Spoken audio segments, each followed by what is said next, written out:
I'm Ashton Addison from EventChain for Investmentpitch Media and FinTech News Network. Today on Blockchain Interviews, we have Chris Dawe, the founder and CEO of Effect AI. Chris, welcome to the show and thanks for being here. Ashton, man, thank you very much for having me on the show. I'm very excited to join you today. I'm very excited as well, and this is such an interesting topic.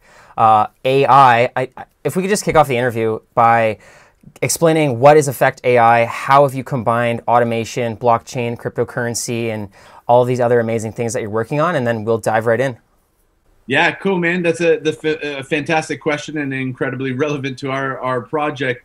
Obviously, these are some pretty significant buzzwords in technology, but with buzzwords in technology, there's always room for marriages in these technologies, and how we use cryptocurrencies and blockchain to kind of marry the artificial intelligence world is obviously there's two branches of artificial intelligence. One is computer vision. So this is teaching computers how to see like a human. And then you have natural language processing, which is more about teaching a computer how to understand languages. The blockchain creates this open and inclusive environment to connect to basically anybody in the world. So if we build a platform where language data can be structured and can be worked on by anybody in the world, that's a pretty powerful thing. And that's how we use blockchain and cryptocurrencies. So we tap into people to help structure language data and computer vision data, labeling these images in different languages for clients all over the world. And we pay them in cryptocurrency. So it doesn't matter about the banking system. It doesn't matter about any geopolitical problems. If you have a Wi-Fi connection, it doesn't matter what the skin color is, your religion, or where you're from. If you have something to add to our data sets that our customers need, then you can jump on board and you can earn value, you can earn cryptocurrencies in real time. So instead of waiting for the banking system to get you your funds across seas, you know, these different legacy ways of the financial systems, we pay our workforce in real time. So that's how we connect the blockchain and our platform, our AI data structuring platform. So yeah, it's vital for what we do. And there's no company in the world right now that has access to more talent than we do because of the blockchain. Yeah, it's very cool, Chris. And I want to dive into the AI part, but I just want to start with a little bit more on the blockchain because, as you said, you can have that instant settlement. You can have people that are actually rewarded for the contributions that they make, and you can prove that they've made them.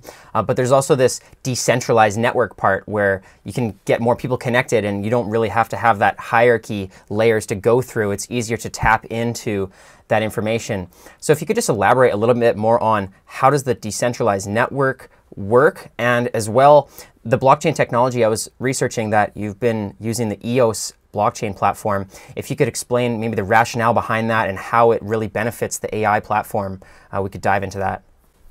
Yeah, certainly. So we'll start with the latter question with the EOS blockchain.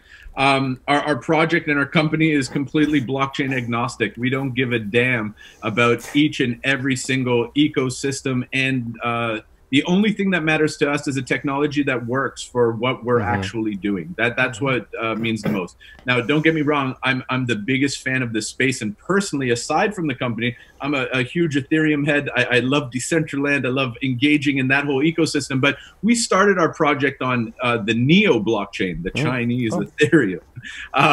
And we migrated over to EOS because Neo is completely broken, doesn't work, and probably never will, whatever. But EOS, the blockchain behind EOS, has free transactions, fast transactions, and that's what we need. We're doing hundreds of thousands of data annotations per day in some cases. And to think about like the gas fees, I mean, 5 gas fees is too expensive for our network to be running, you know? So we can do hundreds of thousands of transactions on EOS. It's fast, it's scalable, it works perfectly for us. So that's why and how we use the EOS blockchain. But of course, we're open to all kinds of suggestions, technology first for our clients, for our workforce, and for our project. And the decentralized part, obviously decentralized systems, you take the Bitcoin protocol as an example of just a beautiful, beautiful decentralized system that works from the beginning to the end. It's just the most beautiful thing. And to emulate that, to add key elements like data structuring, a platform where people work, a distributed workforce of people, it becomes very complex. So to create and like build forward to decentralized systems, we're taking it in baby steps, and all projects should do the same. If you want to hard code and code as law, decentralized systems, that's a good way to break things. So what we believe in, just these little steps, we have a distributed, decentralized community of people that work on our platform. And coming up at the end of this month, we will have a fully functioning DAO, so a decentralized autonomous organization, which is one of the most fun components ever, and what is where projects should be leading their project if they don't have that already, where contributors, community members can join your initiative with your pools of tokens that you have there to write proposals and build in these things. So that's our next big step to decentralization. It's the most fun step we have ever taken. We've gotten a lot of traction on that initiative that we're launching at the end of this month. And it's been a long process to put all of these technical aspects into a DAO. Is incredibly difficult, but also a lot of fun. And we're flexible with it. With the DAO, we're also releasing this in stages of decentralization, and voting will come into play, and all kinds of different participation from our community and people abroad. So yeah, baby steps to get there. And we won't sacrifice quality, and we will not jeopardize the project in the face of decentralization. But the ultimate vision, the ultimate goal is a fully decentralized network for artificial intelligence. I love it, Chris. That's amazing. And I think that you went about it the right way.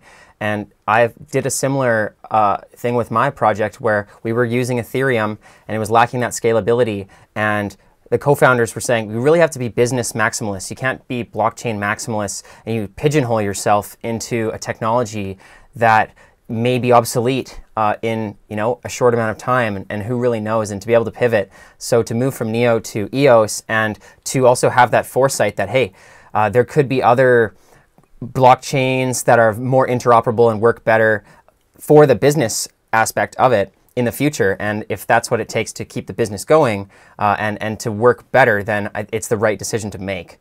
So it's interesting that I'm glad to hear that EOS is working well for the project, and that you're willing to switch technologies to whatever works best to solve the problem. So I really like that. And the DAO sounds really interesting as well. I'm excited to see that being rolled out. And I've been following the industry since the DAO happened back in Ethereum. And let's hope that there's no little mishaps like that happened. But I'm really interested to hear how that plays out. And the fact that anybody in the community can really just go in and start contributing. I just want to dive into that a little bit. There's all these different types of data. And are there any requirements for people that come into, that want to join this decentralized network, input types of data or help build out the network? And is there anything specific that you're looking for first, or are there any requirements for that? So it's such an incredibly wonderful space, and moving forward, like you said, with pivoting and changing and adapting to the space, we're adapting to the artificial intelligence space, the crypto space, the blockchain space, the whole technology space, where the internet is going, where politics is going. And so when it comes to the DAO, I've now participated in several DAOs, and I'm working in all kinds of different places and learning how the voting works and how that's connected to the blockchain, and how you make a proposal. People will stake some reputation on your proposals, which can pay that out. So with the DAO, we're really, and if anybody wants to learn about what we're doing with the DAO, we've had blog posts over the last few months that my team and myself have been writing just to let you know the different stages that are coming up. But so this opens up all the possibilities. We're a fairly small team. We got about 7 people. And we have a backlog of about 7,000 things that we want to build into this network. So this creates a perfect opportunity for people that are following our project, or DAO contributors, because I've learned that people that add value to a DAO don't just add it to one DAO, they add it to all kinds of DAOs. So as we open this up, we've attracted so many developers, so many creative minds to come in and say, we're ready. We want to do pre-proposals to offer our services in marketing, sales, business development, programming, design, everything. It's blowing my mind how fast this is taking off. But when it comes to the workforce on our platform, it's a very good question, because we've had workers from the beginning. And that's about 3 years ago when we launched the platform EffectFX. And we started off with about 4,000 members, and these were mostly crypto people that participated in our token sale, that were in our ecosystem, in our community. But as we drove further ahead, we built this protocol where we can build services in different kind of automation pipelines with humans and algorithms in kind of working in tandem, you know, kind of on a conveyor belt. You know, humans are validating work, algorithms are working to structure some stuff, humans are revalidating, and it goes along.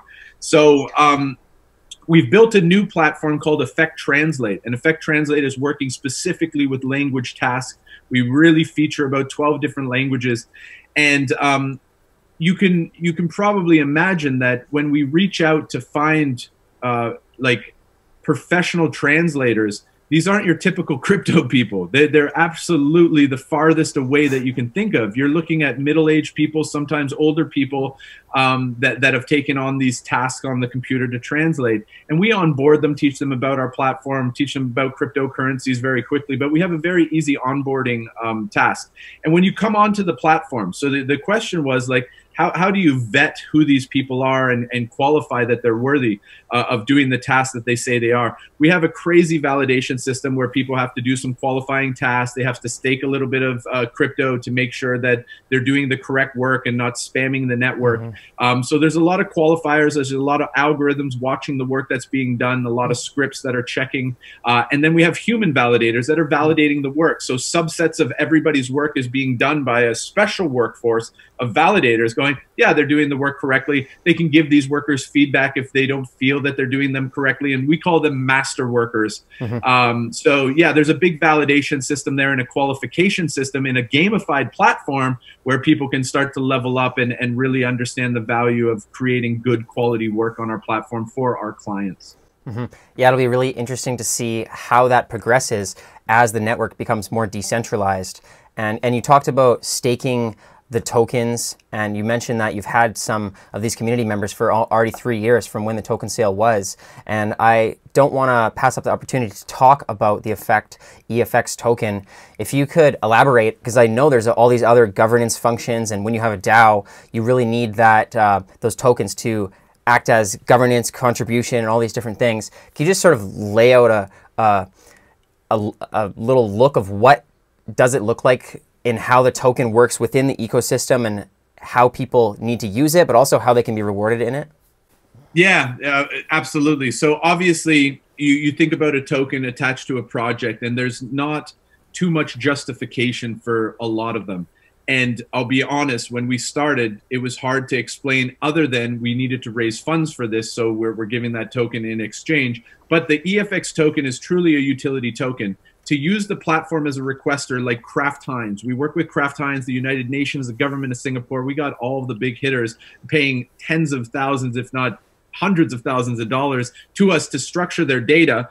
That EFX is the lifeblood of the entire network. They cannot get one data annotation at all with any other method other than putting in the EFX token into the system. And that's the system that pays the workers for what they do. Obviously, it's a volatile token like all cryptocurrencies, but our workforce understands that they can convert that quickly to a stable coin to protect their earnings, because a lot of the workers on our workforce, they're not crypto people, they're not first world people.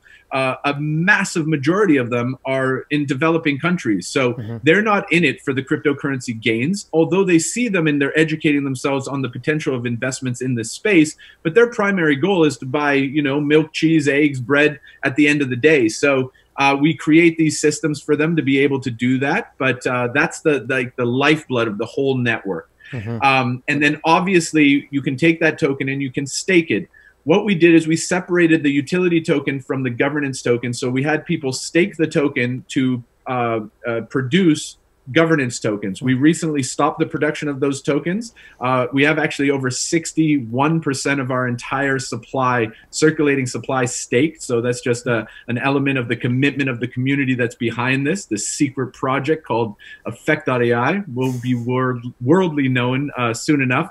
But yeah, that governance token is now what we call kind of the brains. We have the beating heart and the blood with the EFX. That's what you need to make this system work. The velocity of this token going back and forth from clients to the workforce to structure the data. And then now we have this NFX, this governance token, which is really the brains behind where this whole network goes and is driven by votes in the community that's building these things out, which will create more value for both. The more that's being used in the system by requesters, by actual clients paying cash to buy these tokens in the system, the more, you know, the more scarcity that there is there, and the more usability, and the more speculators will come into the category as well. Mm-hmm. But then we have that governance token, and the governance token in the DAO allows people to gain access to the success of the network. 10% of everything that goes through our platform goes back into the DAO to the people that have staked EFX and NFX to be a DAO member, a guardian, as we call it. So that's where there, and it's unlimited upside. If we do 10 million in revenue next year, which is not impossible, 10% of all of that stuff goes to the DAO members, and they know the value of that. And we've even had a smart contract stack in our staking protocol, which creates stake age. So the longer you stake, the more exponential growth in the weight of your EFX. So it's not actually just about how much EFX you have, but the time that you've actually staked it. So yeah, it's an interesting thing for all the technology fans out there and the smart contract builders to check out what we've actually produced there. Yeah, that's super interesting, and it sounds like you've found the perfect utility to help grow the network in you know, a community-based way.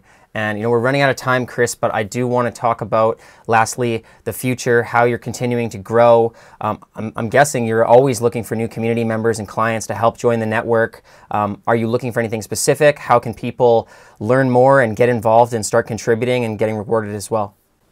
Yeah, listen, we're always looking for great workers to join the platform and in the various ways that we work. At the end of the year, we have something very, very special. We're getting into a new space in the crypto space, but I'm not going to elaborate on that. But the protocol that we've built allows anybody to build a product or a service on our network. So tapping into the human intelligence and the algorithms that are in our network. So just an interface, right? So you can call it whatever you want. ABC data structuring for this specific niche thing. People don't get that yet, and that's totally fine. So what we've decided to do is build products and services on top of the Effect network. And one of our latest ones is called Effect Translate, like I mentioned before, where we do translations for all kinds of different clients and people across the globe. But now we're focusing in on our favorite industry, and that's the cryptocurrency and blockchain industry. So if you are a crypto project that wants to translate your stuff, and the value of translating your stuff is incredible. The data shows that translating your stuff creates multilingual search engine optimization to get you seen in all of these different demographics. So the Chinese market is huge. We have crypto projects we work with that when they translate their materials, their blog posts, their websites and stuff in Chinese, exponential growth across the board. You're looking at the Spanish markets, which is an emerging crypto market, Portuguese market, you're looking at the Russian market. We have workers doing all of this stuff, and we have an easy pipeline for you to just drop your files into our network. We will deliver the perfectly translated results to you, and we also format it with our microtasking community as well. So any kind of format that you have, we can do it. Subtitles on your videos, on your YouTube videos, we can also do it. So translating this stuff is creating a lot of value to our projects and our clients. But yeah, we're getting really into the crypto space on that. We work with like Linus Tech Tips. We do all his subtitles on YouTube. His community has grown from 9 million to 13 million in just the last few months because of translations on YouTube. So now we want to offer that to our favorite space. So if you're a crypto project, a blockchain project that's thinking about translations, contact us. We're your guys.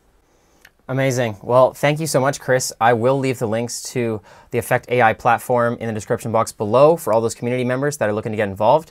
All the best moving forward with the project, and let's follow up in the near future. Ashton, thanks so much for having me, man. It's been a pleasure. Thank you.